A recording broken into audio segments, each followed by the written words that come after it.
everyone, welcome you all to Anthropology Inside classes, and today we are going to discuss another 10 questions which were asked in December 2023 UGC NET exam. So let's start. So in this video we are going to discuss another 10 questions which were asked in December 2023 exam.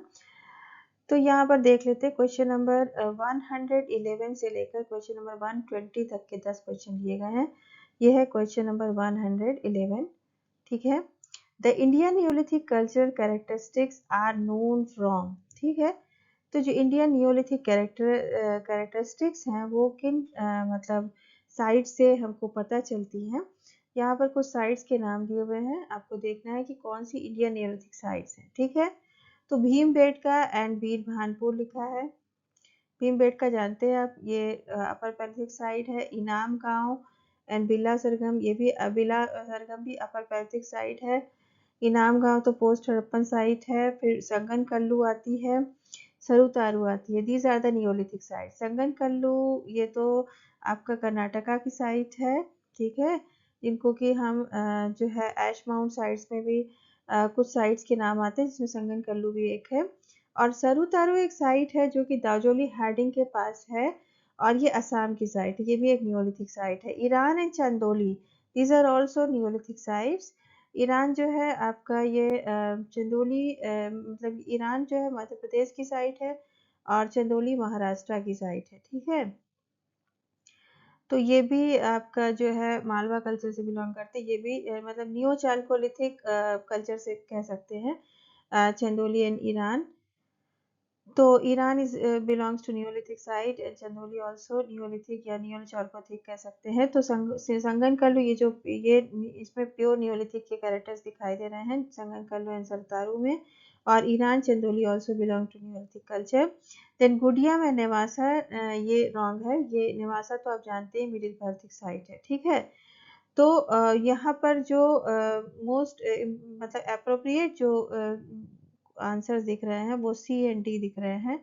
संगन Kullu and Sarutaru, ईरान and Chandoli, okay. तो C and D only होगा, C and D only, C and D only, ठीक है। Then question number 112 देख लेते हैं। Question number 112 में दिया हुआ है the upper paleolithic traditions in Europe where. Europe में अपर पैलिथिक ट्रेडिशंस कौन से थे। तो यहाँ पर कुछ ये हिंदी वाला कुछ यहाँ पे CABCDE होना चाहिए। अच्छा, इसको देख लेते हैं पहले। तो इस क्वेश्चन में आप देखेंगे क्वेश्चन नंबर 112 में ऑप्शंस A B C यहाँ पर नहीं है, ABDE लिखा है, ठीक है। C भी होना था। और जब आप हिंदी का जो इसका वर्जन देखेंगे उसमें C लिखा है ऑरिग्नेशियन एंड पेरिगोडियन, ठीक है। ऑरिग्नेशियन एक ट्रेडिशन था और एक था पेरिगोडियन, ठीक है, पेरिगोडियन। तो सी जो है यहाँ पर हिंदी वाले में सी लिखा है ऑरिग्नेशियन एंड पेरिगोडियन। तो जब हम ये 5 ऑप्शंस को देखेंगे तो मॉस्ट्रियन एंड मैग्लीमोइजियन दिया है, ठीक है। तो मैग्लीमोइजियन दिया है एंड मॉस्ट्रियन दिया है, जो डिफरेंट कल्चर से बिलोंग करते हैं। मॉस्ट्रियन तो आपका मिडिल पैलिथिक हो गया और मैग्लीमोइजियन मीजोलिथिक कल्चर हो जाएगा, ठीक है। इसी तरह टार्डेनवाइजियन दिया है एंड चेटलपेरोनियन दिया है। तो चेटलपेरोनियन तो आपका अपर पैलिथिक हो जाएगा, लेकिन टार्डेनवाइजियन जो है आपका मीजोलिथिक हो जाएगा, ठीक है। यहाँ पर ये मिडिल पैलियोलिथिक था मॉस्ट्रियन और ये था मीजोलिथिक। इस तरह ये मीजोलिथिक है, चेटलपेरोनियन अपर पैलियोलिथिक है। और आपको बताना अपर पैलियोलिथिक ट्रेडिशंस, ठीक है, upper paleolithic traditions in Europe. Azilian देखेंगे तो एजीलियन भी मीजोलिथिक हो जाएगा और ऑरिग्नेशियन आपका अपर पैलियोलिथिक हो जाएगा। इसी तरह ग्रेविटियन एंड सोल्यूट्रियन देखेंगे तो ग्रेविटियन तो अपर पैलियोलिथिक है एंड सोल्यूट्रियन ऑल्सो अपर पैलियोलिथिक, ठीक। और ऑरिग्नेशियन एंड पेरिगोडियन ये भी दोनों अपर पैलियोलिथिक हैं, ये भी दोनों अपर पैलियोलिथिक है। तो सी आपका सही है और ई सही है, सी एंड ई ओनली होगा, C and E only. Fourth option सही है, फोर्थ ऑप्शन करेक्ट है, सी एंड ई ओनली, ठीक है। तो ऑरिग्नेशियन एक ट्रेडिशन था और पेरिगोडियन ट्रेडिशन था। तो पेरिगोडियन ट्रेडिशन में चैटलपोरोनियन एंड ग्रेविटियन आते हैं, ग्रेविशियन भी कहते हैं कहीं कहीं, तो ये ग्रेविटियन है। तो ये आ गया आपका सोलिट्रियन ट्रेडिशन होता है थर्ड ट्रेडिशन। तो पेरिगोडियन फर्स्ट होता है, उसी में चैटलपोरोनियन एंड ग्रेविशियन आते हैं, देन और इग्नेशियन आता है, देन सोलिट्रियन आता है, देन मैगडिलिनियन आता है। ये चार होते हैं ट्रेडिशंस। तो जिसमें कि सी करेक्ट लग रहा है और ई करेक्ट लग रहा है, तो सी एंड ई ओनली होगा। नेक्स्ट क्वेश्चन पे चलते हैं। Indus valley civilization is characterized by, इसकी क्या कैरेक्टरिस्टिक्स थी? तो टाउन प्लानिंग एंड ट्रेड लिखा है, text and scripture, terracottas and metal objects, expansion of civilization over the Indian subcontinent, extensive use of iron for tool production। ठीक, अब Indus valley civilisation की आप खासियत जानते ही हैं कि सिविलाइजेशन वर्ड ही इसीलिए कहा जाता है क्योंकि उसमें जो व्हील मेड पॉटरी का इन्वेंशन हुआ था, और व्हील का इन्वेंशन मीन्स का हुआ था व्हील का, और राइटिंग जो स्क्रिप्ट की शुरुआत जो हुई थी, जो कि अभी तक डिसिफर नहीं किया सकी है। तो उस समय सबसे पहला स्क्रिप्ट लिखने की शुरुआत हुई पर उसको पढ़ा नहीं जा सका। और टाउन प्लानिंग मीन्स स्ट्रिक्ट जो है वो एक वेल मतलब प्लान्ड वे में टाउन की प्लानिंग की गई थी और ट्रेड भी स्टार्ट हुआ था। ठीक है, तो इस तरह अगर देखते हैं तो टाउन प्लानिंग एंड ट्रेड अगर लिखा है फर्स्ट ऑप्शन तो ये सही है। ठीक है, टेक्स्ट एंड स्क्रिप्चर्स, जैसा कि हमने बताया कि स्क्रिप्ट लिखने की शुरुआत तो हो गई थी इंडस स्क्रिप्ट की, पर उसको अभी तक पढ़ा नहीं जा सका, तो उसमें स्क्रिप्चर नहीं मिलते हैं, कोई टेक्स्ट नहीं मिल रही है, तो टेक्स्ट एंड स्क्रिप्चर्स रॉन्ग होगा। टेराकोटा एंड मेटल ऑब्जेक्ट सही है क्योंकि टेराकोटा उसमें मतलब तमाम आर्ट ऑब्जेक्ट्स मिलते थे, पॉटरीज यहाँ पर मिली है और मेटल ऑब्जेक्ट्स भी मिले हैं। ठीक है, इंडस वैली सिविलाइजेशन जो है हमारा चारकोलिथिक कल्चर से बिलोंग करता है, तो यहाँ पर ब्रॉन्ज एंड कॉपर पर तमाम जो है मतलब पॉटरी भी मिली है और वेपन्स भी मिले हैं। ठीक है, तो इस तरह मेटल ऑब्जेक्ट से जुड़ जाएगा। Then expansion of civilization over the Indian subcontinent, इतना ज़्यादा यहाँ पर एक्सपेंशन नहीं हुआ था पूरे इंडियन सब कॉन्टिनेंट में सिविलाइजेशन का, तो इसको रॉन्ग मानेंगे। ठीक है, और मींस नॉर्थ वेस्ट एरिया तक ही मतलब इसका जो है प्रचार मतलब प्रसार था, पूरे इंडियन सब कॉन्टिनेंट पे इसका सिविलाइजेशन का प्रसार नहीं हुआ था। And extensive use of iron for tool production, iron तो यहाँ पर था ही नहीं, इसके बाद जो आएगा आयरन एज तब आपको आयरन के टूल्स मिलेंगे, यहाँ पर सिर्फ ब्रॉन्ज एंड कॉपर पर मिले हुए मेटल ऑब्जेक्ट्स मिलते हैं, तो इसलिए ये भी रॉन्ग है। तो सही क्या है? सही है ए और सी। ठीक है, ए एंड सी ओनली, तो ए एंड सी ओनली आपका फोर्थ ऑप्शन में दिखा रहा है, फोर्थ ऑप्शन करेक्ट है। देन आता है नेक्स्ट क्वेश्चन 114, यहाँ पर लिखा नहीं है, 114 है ये। Fabrication of a laurel leaf point involves. ठीक है, अब लॉरेल लीफ आपने कहाँ पढ़ा था? अपर पैथिक कल्चर ऑफ यूरोप में पढ़ा था कि लॉरेल लीफ पॉइंट ये टूल्स होते थे, जो लीफ शेप्ड जो है ब्लेड पॉइंट्स होते थे, उन्हीं को laurel and willow leaf points कहा जाता था, जो कि एक थोड़ा सा नुकीला और पतला था विलो लीफ, और लॉरेल थोड़ा चौड़ा था। ठीक है, अब ये जो लॉरेल लीफ पॉइंट्स है, अब अपर पैरेथिक की अगर टेक्निक जानेंगे, टूल मेकिंग टेक्निक, तो प्रेशर फ्लेकिंग टेक्निक थी, प्रेशर फ्लेकिंग टेक्निक थी। और प्रेशर फ्लेकिंग टेक्निक में रिटचिंग की जाती थी, प्रेशर के द्वारा एक हाथ से पकड़कर टूल को उसमें छोटे छोटे फ्लेक्स निकाले जाते थे और रिटचिंग की जाती थी। ठीक है, तो उसके द्वारा ही वो टूल बनाया करते थे प्रेशर फ्लेकिंग टेक्निक के द्वारा। तो उस समय जो लॉरेल लीफ पॉइंट बनी है वो प्रेशर फ्लेकिंग टेक्निक से बनी है, और प्रेशर फ्लेकिंग टेक्निक्स में हम फ्लेकिंग करते हैं और रिटचिंग करते हैं। ठीक है, ग्राइंडिंग पॉलिशिंग आपका नियोलिथिक कल्चर से बिलोंग करता है ये टेक्निक। पेकिंग जो है, प्लेकिंग, फ्लूटिंग, ये सब आपका मेसोलिथिक कल्चर से बिलोंग करता है, और ये आपका मतलब नियोलिथिक में भी होता है flaking, packing, retouching and polishing, तो मेसोलिथिक एंड फिर उसके बाद नियोलिथिक में ग्राइंडिंग पॉलिशिंग आ जाती है। ठीक, लेकिन जो अपर पैरेथिक की जो टेक्निक है वो प्रेशर फ्लेकिंग टेक्निक, और प्रेशर फ्लेकिंग टेक्निक में पहले फ्लेकिंग्स की जाती है, देन रिटचिंग की जाती है, मान्यूट मान्यूट रिटचिंग की जाती है। बहुत तेजी से प्रहार करने वाली टेक्निक्स नहीं यहाँ इस्तेमाल करते हैं, जैसा कि आपको लोअर पैलेलिथिक में और मिडिल पैलेलिथिक में मिलता था। ठीक है। तो अपर पैराथिक में प्रेशर फ्लेकिंग टेक्निक होती है। उसके पहले हमने सिलेंडर हैमर टेक्निक की बात की थी, फिर उसके पहले भी जब लोअर पैराथिक में थे तो वहाँ पे स्टोन हैमर टेक्निक की बात की थी, लेकिन यहाँ पर प्रेशर फ्लेकिंग टेक्निक है अपर पैराथिक में, और जिसमें कि फ्लेकिंग और रिटचिंग की जाती है। ठीक, तो बी एंड डी ओनली हो जाएगा, B and D only second option है, B and D only. Okay, the next question देख लेते हैं, which of the following are isotopic dating methods. ठीक है, तो रेडियो आइसोटोपिक मेथड्स थे कुछ जो कि एब्सोल्यूट डेटिंग में आपने पढ़ा होगा। तो और कुछ रिलेटिव डेटिंग मेथड्स होते हैं और कुछ रेडियो आइसोटोपिक मेथड्स जो कि एब्सोल्यूट डेटिंग यूज करते हैं। तो आर्कियोमैग्नेटिक डेटिंग ये रेडियो आइसोटोपिक डेटिंग नहीं है। Potassium argon dating is an isotopic dating. ठीक है, यहाँ पर पोटेशियम आर्गन जो है आइसोटोप्स, जो रेडियो एक्टिव आइसोटोप्स हैं उनका यहाँ पर इस्तेमाल करते हैं, उनके मतलब द्वारा ही मेजर किया जाता है age of sample. Then dendrochronology ये ट्रीरिंग एनालिसिस भी कहते हैं, यहाँ पर भी कोई ऐसी आइसोटोपिक मेथड नहीं है। Fission track dating is an isotopic method, यहाँ पे यूरेनियम फिशन जो होता है किसी भी सैंपल जिसमें यूरेनियम मौजूद होता है और उसमें जो ट्रैक होता है उसको काउंट करते हैं। तो फिशन यूरेनियम के द्वारा जो ट्रैक्स बनते हैं या मतलब कुछ ऐसे फिशन पॉइंट्स होते हैं उनको जो है ट्रैक करके मतलब ट्रैक करके उनको काउंट करते हैं, फिशन ट्रैक को काउंट करते हैं और फिर उस सैंपल में यूरेनियम जिसमें पाया जाता है उसमें उसके मतलब काउंटिंग के आधार पर उसकी एनालिसिस की जाती है एंड देन ये डेटिंग की जाती है, उस सैंपल की एज पता लगाई जाती है। तो फिशन ट्रैक डेटिंग इसको कहते हैं और ये एक रेडियो आइसोटोपिक डेटिंग मेथड है।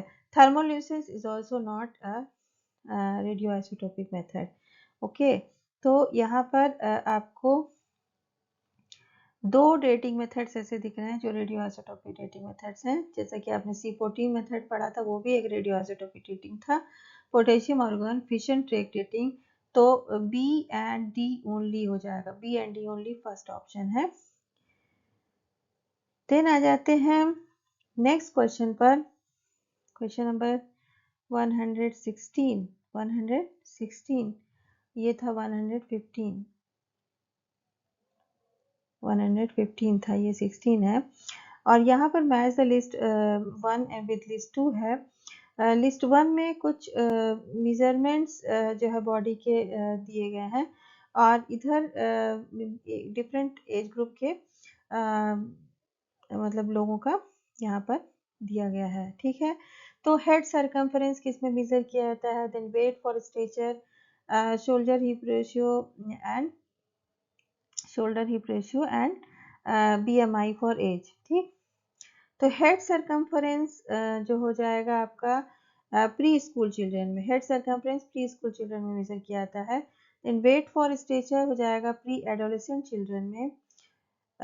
शोल्डर हिप रेशियो एडोलेसेंट में आ जाएगा एंड BMI फॉर एज आ जाएगा चिल्ड्रन एंड एडोलेसेंट में, चिल्ड्रन एंड एडोलेसेंट में। ठीक, तो वेट फॉर सरकमफरेंस हो गया 2, ए का 2 हो जाएगा, देन बी का 3 हो जाएगा pre adolescent, then fourth and then 1, second option is correct. Okay, the next question देख लेते हैं, क्वेश्चन नंबर 118। और यहाँ पर कुछ जो न्यू वर्ड मंकीज के नाम दिए गए हैं, न्यू वर्ड मंकीज के, और इनको जो है मैच कराना है। ठीक है, तो टैमरिन है, टैमरिन आपने मार्मोसेट्स के साथ पढ़ा था, मार्मोसेट्स एंड टैमरिन जो कि कैलीथ्राइसिडी से ही बिलोंग करते हैं। और टैमरिन का जो साइंटिफिक नेम होता है वो सैग्यूविनस होता है, सैग्यूविनस, सैग्यूविनस, सैग्यूविनस। ठीक है, देन बैबून्स का होता है आपका पैपियो, बैबून्स का होता है पैपियो। और स्पाइडर मंकी का होता है एटील्स, एटील्स, ये थोड़ा आपको याद करना होगा। और हाउलर मंकी का होता है एलार्टा। ठीक है, तो these are the scientific names of these monkeys. Tamarin का हो गया सेग्विनस। तो ए का 4 हो जाएगा, ए का 4 एक ही जगह दिया हुआ है, थर्ड ऑप्शन करेक्ट है, ए का 4। देन हाउलर मंकी का हो गया एलर्टा, बी का 1। देन सी का 2 हो गया स्पाइडर मंकी का एटिल्स, एंड डी का 3 हो गया पैपियो, बेबून्स का हो गया पैपियो। तो आपका ऑप्शन नंबर 3 इज करेक्ट। ठीक है, क्वेश्चन नंबर 118 में। देन 117 क्वेश्चन नहीं देखा हमने, हाँ 117 को मैच कराना है। ठीक है, match the list 1 with list 2। और यहाँ पर जो है कुछ साइंटिस्ट के नाम दिए हुए हैं और उनके द्वारा क्या स्टडी किया गया था लिस्ट 2 में दिया हुआ है। तो कार्ल लैंडस्टीनर लिखा हुआ है, और कार्ल लैंडस्टीनर ने क्या किया था, discovered ABO blood group system. ABO blood group system किसने डिस्कवर किया था, कार्ल लैंडस्टीनर ने डिस्कवर किया था। ठीक है, देन हल्दाने हैं, जेबीएस हल्दाने। जेबीएस हल्दाने ने he was first to study the linkage quantitatively in human में लिंकेज को स्टडी किया था हल्दाने ने। ठीक है, देन कोरी एंड कोरी आते हैं, एंड फोर्ड एंड हल्दाने आते हैं। ठीक है, तो यहाँ पर क्या होगा, 3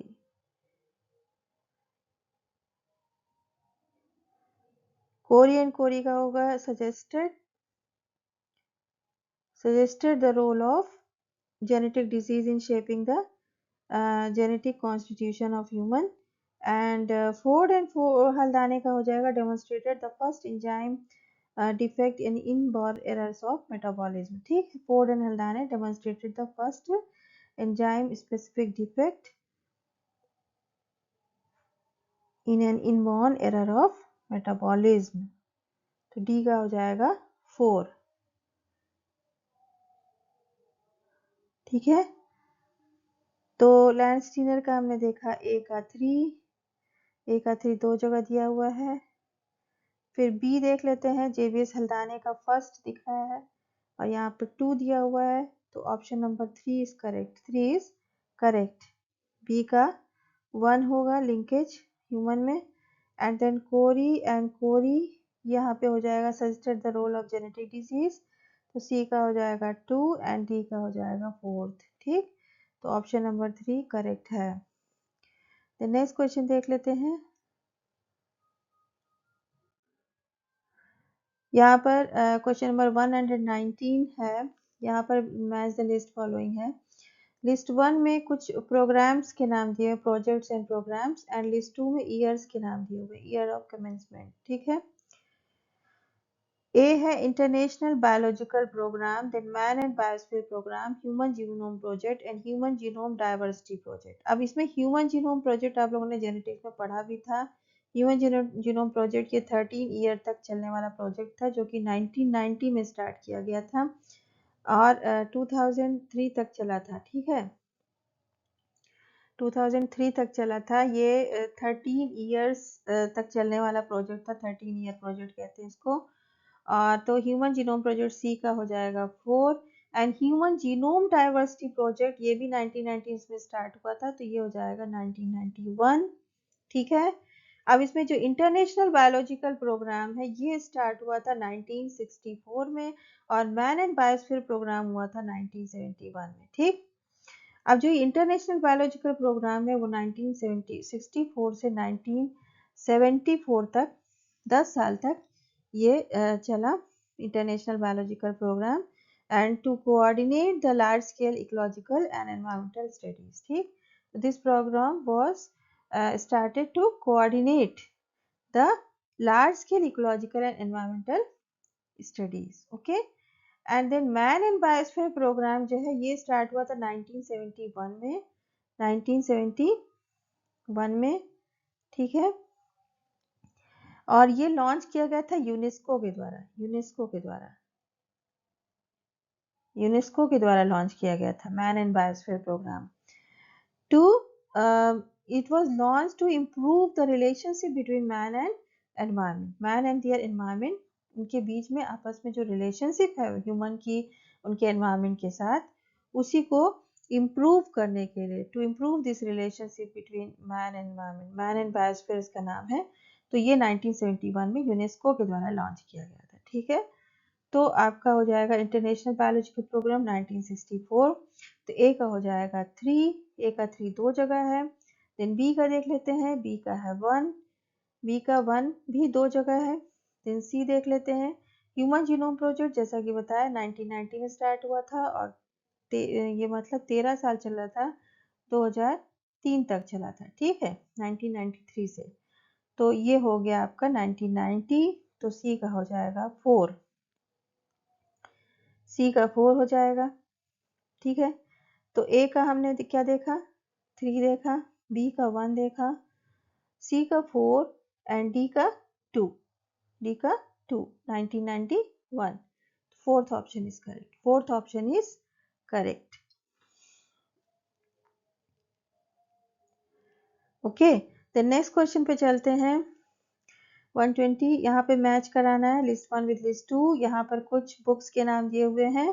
these are the name of some books and written by these anthropologist. Okay, आपको मैच कराना है। तो हिस्ट्री ऑफ एथनोलॉजिकल थ्योरी लिखा था रॉबर्ट एच लोई के द्वारा। History of Ethnological Theory. This book was written by Robert H. Lowy. Then Magic, Science, Religion and Other Essays. This was written by Malinowski. जैसा कि आप जानते हैं कि मैजिक रिलीजन एंड साइंस पे जो इवोल्यूशनरी पाथवे बताया था वो किसने बताया था, फ्रेजर ने बताया था गोल्डन बुक में। और मेलिनोव्स्की ने एक बुक ही लिख दी थी magic, science, religion and other essays, जो कि उन्होंने मैजिक, साइंस, रिलीजन इन सब का एज एन इंस्टीट्यूशन क्या रोल होता है और ये फंक्शन क्या है इनका, इस पे इन्होंने बात की थी। ठीक है, and how they are different to each other. ठीक है, a natural science of society, a natural science of society AR Radcliffe Brown की बुक है। और इन्होंने जो, क्योंकि ये सोशल स्ट्रक्चर की बात करते हैं, ये स्ट्रक्चरल फंक्शनलिस्ट थे, तो ये बात करते हैं कि कोई भी कल्चर जो है वो एलोन नहीं स्टडी किया सकता, as a part of society उसको हम स्टडी कर सकते हैं। तो सोसाइटी या सोशल स्ट्रक्चर पर, सोशल सिस्टम पर इनका फोकस था। और ये जो बुक लिखी गई नेचुरल साइंस ऑफ सोसाइटी, इन्होंने यही सब बातें की हैं। तो ये हो जाएगा सी का 4। And then kinship and social order, this book was written by Meyer Fortes. ठीक है, जिसमें किनशिप एंड सोशल ऑर्डर की बात की गई है। देन आप इसको मैच करा सकते हैं, हिस्ट्री ऑफ एथनोलॉजिकल थ्योरी रॉबर्ट लोई। ए का हो जाएगा 2, ए का 2 एक ही जगह दिया हुआ, फोर्थ ऑप्शन। ठीक, देन बी का 3 मेलनोव्स्की हो गया, सी का 4 रेडक्लिफ ब्राउन हो गया एंड डी का 1 मेयर फोर्ड्स हो गया। तो फोर्थ ऑप्शन करेक्ट है। ठीक है, so this was all about this lecture. Meet you in next video. Thank you very much.